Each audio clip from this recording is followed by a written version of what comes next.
All right. So now we have seen how to memorize numbers by using their lookalike pictures or their rhyming word objects for every number and then link them into stories.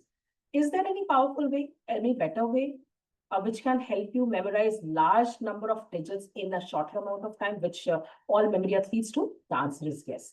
So I'm going to be talking about a very powerful technique, a copyrighted technique by White Forest Academy, which I created when I had to teach my young students the concept of memorizing numbers. What is morphing? So morphing, if you see the meaning on Google, it means morphing is changing something into another form. Okay, that is what is morphing. So what are we going to do over here? We are going to change numbers into objects. What is the first thing that we will do? So the step number one is we will assign alphabets to numbers based upon the closest resemblance between numbers and the objects. Okay, let's begin. And what will happen with that is the alphabets which will be assigned to numbers will give the numbers their sounds. Okay, now initially you might feel a little confused. What is happening? Why is it happening? Just stay with me for the next 5 to 10 minutes and trust me, you will understand what this is. Okay, right. So on the right-hand side, you will see there are alphabets written, alphabets A to Z. Now over here, alphabets A, E, I, O, U, I've put in green color. Why green color? Because these are special alphabets. We know what they are, right? They are vowels. So A, E, I, O, U are vowels, which means they can be used in combination with all the other alphabets to form words, right? So I'm just setting them aside. I'm just separating them that we will not assign these alphabets to any numbers. Okay. Again, you might seem a little confused. Why? Just stay. Okay. So A, E, I, O, U, I have removed aside. Now I'm left with other alphabets. These alphabets I'm going to assign either 1 or 2 to all the numbers on the left-hand side. Let's see how we're going to do. So I have a number 2. Okay. So when I write number 2, and if I make a standing line in front of that, what does it start looking like? It starts looking like alphabet R. So can we say that 2 and R are, hidden inside each other? There is a 2 hidden in R, there's an R hidden in 2. So based upon their so much close relationship between 2 and R, I assign R to 2, which means 2 looks like R, 2 has the sound of R. So what is the sound of 2? R. The alphabet for 2 is R and the sound of 2 is R. Okay, moving on to the next one. Number 3. So when I write number 3 and you make a standing line in front of it, what does it start looking like? It starts looking like B. So can we say there is a B hidden in 3 and there's a 3 hidden in B? Yes, right? So the alphabet for 3 becomes B. And what is the sound of 3? The sound of 3 is B. Okay, now moving on to 4. How do we write 4? So there are multiple ways in which write 4. We write 4 like this. When we write 4 like this, if I extend this, how does it start looking like? It starts looking like an H. Then have you noticed that when we write it in notebook, in our notebooks in a hurry, we write 4 like this, which quite looks like Y. Okay, and if you will see the 4 which is written in textbook, it is like this. Okay, which looks so much like an N. N is the only alphabet that has got one pokey mountain pointing upwards. So based upon the closest relationship, I see that H, N, and Y can be assigned to 4. So what I'm going to do, I'm going to give H, Y, and N. I'm going to assign to number 4. Okay. So now what is the sound of 4? So 4 has got the sound of A, N, and U. Okay. So I've assigned 3 alphabets to 4. Moving on to number 5. When I write 5, this is what it looks like. But if I rotate this 5, does it start looking like a G? It also starts looking like that small G, right? So I can assign alphabet G to number 5. But here, the point to be noted is that what is the sound of G? Sound of G is G, right? When I write gun, it is G. But in some cases, G also sounds as J. Like when I write GEM, it sounds like gem. So J. G has got the sound of J also. It has got the sound of G and J. So which alphabet has got the sound of J? Is alphabet J. So we will take two alphabets and give to 5. So I give G and J to 5. What does this mean? This means 5 has got two sounds, G and J.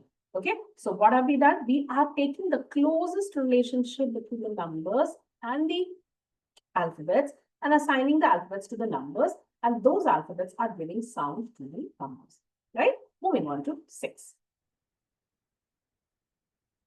So when I write 6, inside a 6, I see a small V is hidden inside a 6 in this section. Okay, so if you see here also, a 6 has got a small V hidden over there on the top. Now, if we see the case of V, what all alphabets do you see? Now, the leftover alphabets on the right-hand side have got V inside it. So you will notice there's a M that has got a V hidden in that. There's a V, which has got a V shape hidden in there. There's a W, which has got a V shape hidden in there. And there's also an X, which has got a V shape hidden in that, right? Can we assign all these alphabets to 6? Answer is yes. I'm going to give M. I'm going to give B, W, X, and nothing. Okay, I'm not assigning X to 6. We'll come back to that. Okay, so I've given all the alphabets to 6. So what are the alphabets for 6 now? M, B, and W. So what is the sound of 6? The sound of 6 is M, V, V. Okay, so together with me you can speak. It is M, V, and V. So now starting from the top, what are the alphabets for 2, 3, 4, 5, and 6? So 2 has the alphabet R. What is the sound of 2? B. 3 has the alphabet B. What is the sound of 3? B. 4 has the alphabet H and Y. The sound is H, N, Y. 5 has got G and J. The sound is G and J. 6 has got M, V, W. So sound is M, V, V. Right? Moving on to number 7. When I write number 7 over here like this, what does it look like? And if I extend it like this, it starts looking like a T. Also, when I write a 7 like this, and if I rotate it, what does happens? It starts looking like an L. So can we say that there's a L and T hidden in 7? Or 7 is hidden in T and L, right? So we assigned two alphabets to 7, T and L. What is the sound of 7 now? 7 has got the sound of T and L. Wonderful. Moving on to 8. So we've got number 8. Now when I'm writing 8, how do I write? So I write this first and then I continue. Yes, we write S first and then we continue to form a 8. Some people may write it opposite. So they will make this shape first and then they will jump, right? But can you notice what alphabets are like this? You will see S and Z are actually the replica of each other. If you take S and Z and you make the opposite sign and then join the two dots, they are almost similar to 8, right? So what I'm going to do, I'm going to give S and Z to 8. So the two alphabets for 8 are S and Z. What is the sound of 8? It is S and Z, right? Moving on to 9. So how do we write 9? Mostly when I write 9 or I see any kid writing, anyone writing 9, we have to form a C first. And then when we write the 9. Even if you write a standing line first, you will be making a C with that. So there is a C there in a 9. Okay. Now some people may say, oh, there's a P also. If you flip it, but I'm not taking P, and I'll tell you the reason why I'm not taking P. So I go with the family of C. Okay, C has got a hidden, 9 has got a hidden C. Now, what is the sound of C? The sound of C is G. Now, in these leftover alphabets, what all alphabets have got a G sound? You notice C has got the sound of G, K has got the sound of G, and even Q has got the sound of G. Right? So we will assign 3 alphabets to 9, C, K, and Q. So what is the sound of, what is the alphabet for 9? It is C, K, and Q. And what is the sound of 9? It is K, and 4. Now we are left with these alphabets and we are left with numbers 0 and 1. So 0. From these three alphabets, which number looks closest to 0? D is the only one which looks closest to 0 because it's like an enclosed shape, just like 0, right? And it also looks as if it is a 0 and flattened from one side. So I assign D to number 0. Okay, so what is the sound of 0? The sound of 0 is D. Then we are left with P, F, and X, and we're left with one single number 1. And I did not start with 1. Why? Because 1 is one standing line. And if I see the similarity of standing line, then there would have been so many alphabets falling in that category. So I did that for the last. I've assigned all the alphabets. Now I'm left with P and F. And you'll notice both have got a standing line. For P also, I need a standing line. For F also, I need a standing line. And they are a family. Because when I put P and X together, it makes the sound of O. Right? So again, it's a family of alphabets. So what I'm going to do, I'll give P and F D1. So what is the sound of 1 now? So the sound of 1 is per and 4. So these are the alphabets that have been assigned to numbers. X is left. Why X is left? We'll just discuss it in a bit. Let's say the sound of these alphabets and assign alphabets. Okay. So 1. What is it? And I would want to do the air joints. 1 is P and F. The sound is per and fur. What is 2? So 2 is, make a standing line in front, it is R, which is R. What is 3? 3 is B, which is B. What is 4? It is H, N, and Y. So it is H, N, Y. What is 5? 5 is G and J, G and J. What is 6?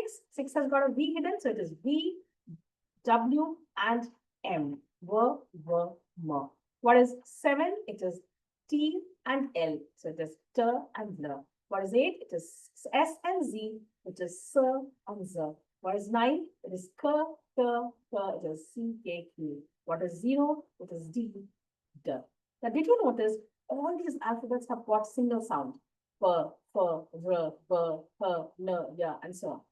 X is the only alphabet that has got multiple sound. It does not have single sound. X has K sound also, S sound also. It has got double sounds. And that is the reason I will not assign it to any number because it's got 2 sounds. Okay, so we are not assigning this alphabet to anyone because it does not have a single sound. Okay, so what have we done so far? We have assigned alphabets to numbers 1 to 0 based upon their closest relation with the numbers, based upon how numbers and alphabets are similar to each other and they look so close to each other. Okay, so this was step number 1, assigning alphabets to numbers. Now, what is step number 2? We'll watch in this next video.